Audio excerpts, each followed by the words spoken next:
everyone, I'm Susie and I've been living here in Dijon, France for over 16 years. With 30 plus years of experience learning French myself and more than 20 years of experience and a master's degree in teaching English as a foreign language, I've picked up some language learning techniques that I'm excited to share with you today. In the comments of some of my recent videos, several of you have mentioned that you're learning French in anticipation of moving here, which is amazing. I hope you're enjoying the process so far.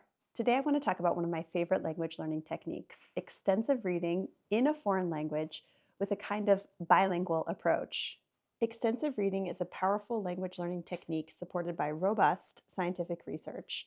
Studies in second language acquisition consistently demonstrate that immersive reading significantly enhances vocabulary acquisition, grammatical intuition, and overall language proficiency. We know based on research and our own experience that we need hundreds, if not thousands, of hours of exposure to the target language that we're learning in order to become proficient. I love reading, and I'm sure that all the reading that I've done in French over the years has helped me to progress in my French language skills. So I'm really happy to be here today to talk about this, surrounded by my precious books by the wood stove. It's nice and cozy here.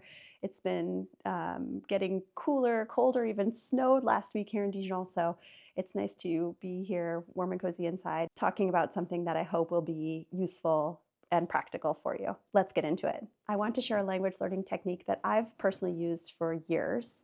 Reading a book in your target language while using a version of the book in your native language as backup and as a language learning tool. Recently, during a weekend getaway with friends, I was reading this book, Chimamanda Ngozi Adichie's Americana, and I couldn't help talking to my friends about it because I was just riveted. I found it heartwarming and caustic and funny and brilliant.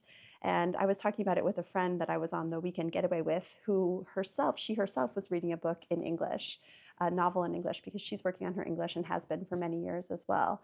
And over the course of the weekend, I was visibly sucked into the book. I couldn't put it down. And she was reading her book in English at the same time and kept asking me questions about idiomatic expressions, asking me to give her translations or examples or just explanations for the expressions that she was coming across in the book that she was reading. And so it occurred to me that I loved this book so much that it would be fun to give her a copy of it as well in English. And I remembered back to what I used to do was I would buy books in French, originally written in French, and I would buy a translation in English so that I could have both just in case. And so I thought I would do the same thing for her. She has a good level in English already, good enough that she's reading novels in English already in any case. She's motivated. She enjoys reading in English. And so I thought this would be a perfect gift for her. So I ordered a copy of both of these, one in English, the original, and then one translation into French. Also, I thought since I wasn't going to be around when she was reading this book in English, it would be helpful for her to have a French translation so that if she did have any questions, she could try to find the answers herself on her own. And they're going to be her Christmas gift, so I hope she doesn't watch this video. And of course, always try in an effort to be eco-conscious and to try to save money.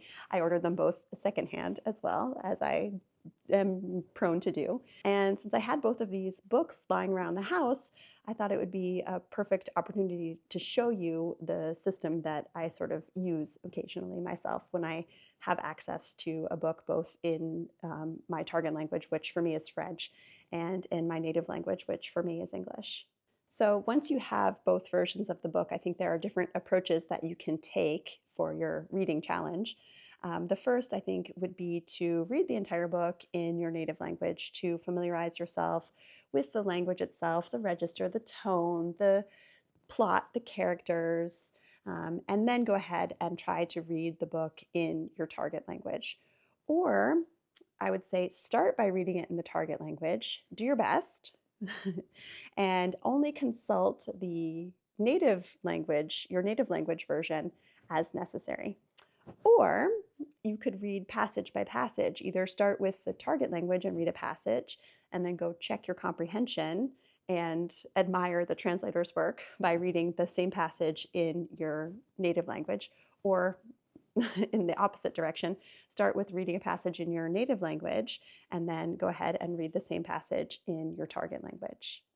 So, practically speaking, what I do is I usually try to read in my target language, and I keep the book open in my native language to approximately the same place, although I'm not turning page by page. I'll come back to this when necessary. But for example, here I am at the beginning of chapter 8.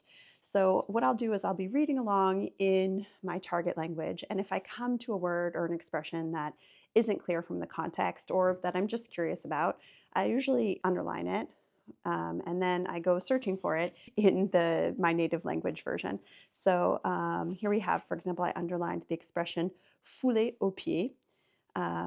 So then I'm going to go and reference in English and see if I can figure out what that means. Okay, it means according to where it is in the sentence and the rest of the sentence, and I know the rest of the words here.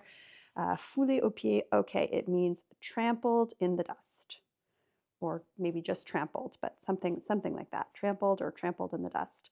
Au pied, foulé au pied, so there's something about feet. Yeah, so trampled, that makes sense.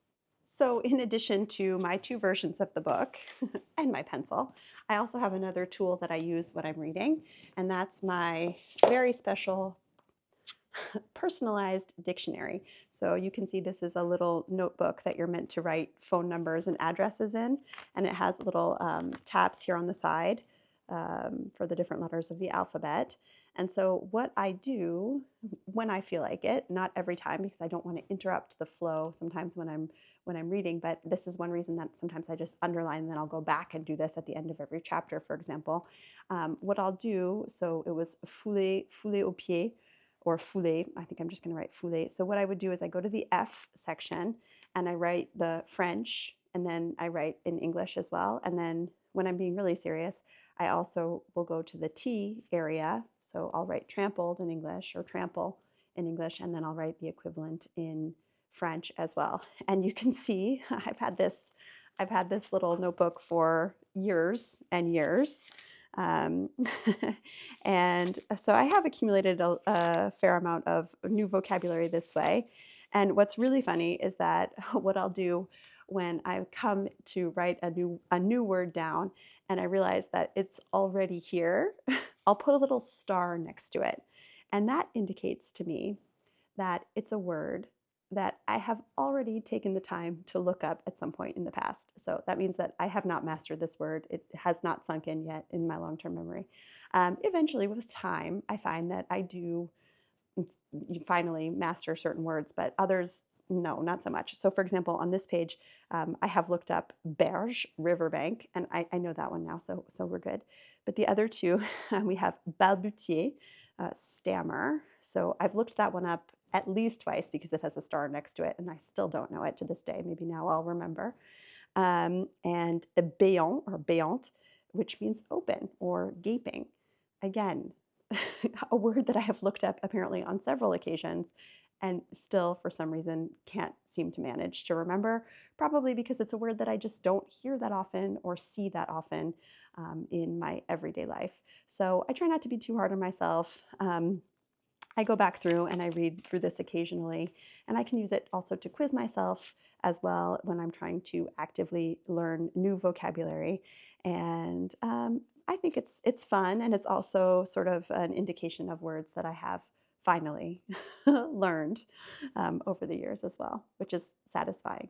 Something else to remember when you're choosing the book that you're going to read is to make sure that you honestly know at least 95% of the words to begin with, because if there are too many words that you're struggling to understand or that you just don't know, it will just interrupt your flow. You might stop and look them up too frequently, which then you'll lose your train of thought and it will just be frustrating and you'll lose your motivation. So that's not good. So the way that you can tell is literally if you just go to the bookstore, for example, you take a book that you're interested in, turn to any random page and just read one page. So if there are only a couple words on the page that you don't know, then it's probably the right level for you. But if there are a handful of words on the page that you don't recognize, then it's probably not adapted to your level and it's a book that you can save for the future. In the bookstore, it's really easy to do this, but online it's quite simple too. Oftentimes you have a little excerpt from the books that you can sort of scroll through on book selling websites. So you should be able to find at least an excerpt from the book and make sure that it is adapted to your level. I promise you'll still get something out of reading a book, even if you feel like it's too easy for you.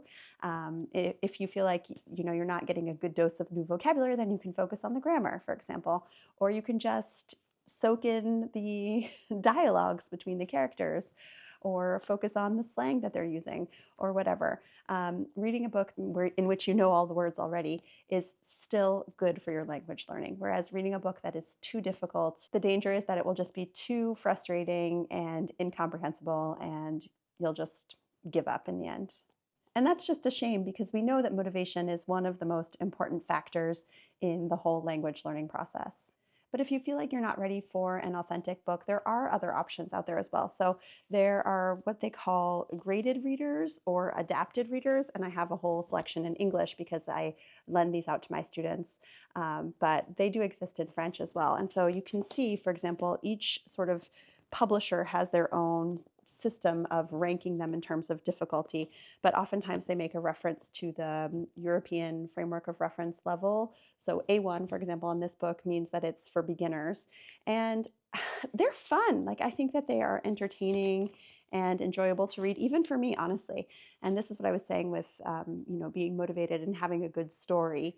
And even if the language itself is simple, it doesn't mean that it's not a worthwhile activity for me. And so some of these are fun, and some of them have.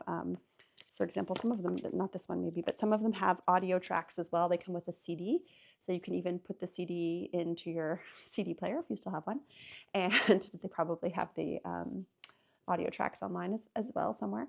And you can listen and read at the same time, which is also a really good activity, because then you're training your ear at the same time as that you're reading as well. So we have Cambridge, Collins, Oxford, Cengage. So it seems like each publisher has their own series of these types of books. Black Cat. So you can see this one does have a CD, for example, and then on the back it gives you the European framework of reference level. This one, they call them steps. So this one's called step 3, so it's a B1 level. So this is a Cengage, and they have a different scale. They say that this one is level 9 out of 12, and it corresponds to a B1 level, for example. So you can look around online and see what types of options exist in your target language in terms of graded readers. Graded readers have adapted vocabulary and grammatical structures, but they're still engaging and entertaining and fun. The only ones I don't really like are when they take a classic and they try to simplify it. So this is Jane Eyre, boiled down to, I don't know how many pages here. Not many pages. You can see it's kind of a little book, less than 45 pages. It does have some comprehension questions and some little activities in here which could be useful. And they say that this is a Penguin reader. It says it corresponds to an A2. But when I have read some of these classic books that they try to simplify and adapt, I get lost, I get confused. There are just so many details, and the language in the original is so rich that when they try to simplify it, it just becomes kind of a confusing mess, to be honest. And this is not the only classic that I've come across that in the adapted form that didn't really make sense to me and didn't appeal. But I find that the books that are written originally in this adapted or simplified English can really be truly fun and entertaining to read. The next type of book that's quite good is what is called a parallel text. So this is a book where you have, on one side you have, in this case, the original text in English, and on the opposite side you have the French translation. And this is a series called Folio Bilingue, and this series actually has 275 books in it. So it's always French, and then the original work is in the original language. It's not just books in English, but in all different languages as well. So this is kind of the same idea of my 2-book system, except you don't have to balance 2 books on your lap. You just have them conveniently. You have the French version on one side and the English version on the other side for this example. And there are other books like this online from other publishers. So you can find original French classics that have been translated into English and that are presented in this parallel text form as well, if that's something that you think you might like to try. Next, there is this series from the publisher Harap's. It's called Yes You Can, and I love these books. What you have here is you have the original in English, so this is Animal Farm, so you have the original text, and then in the margins, you have translations in French of tricky words or expressions.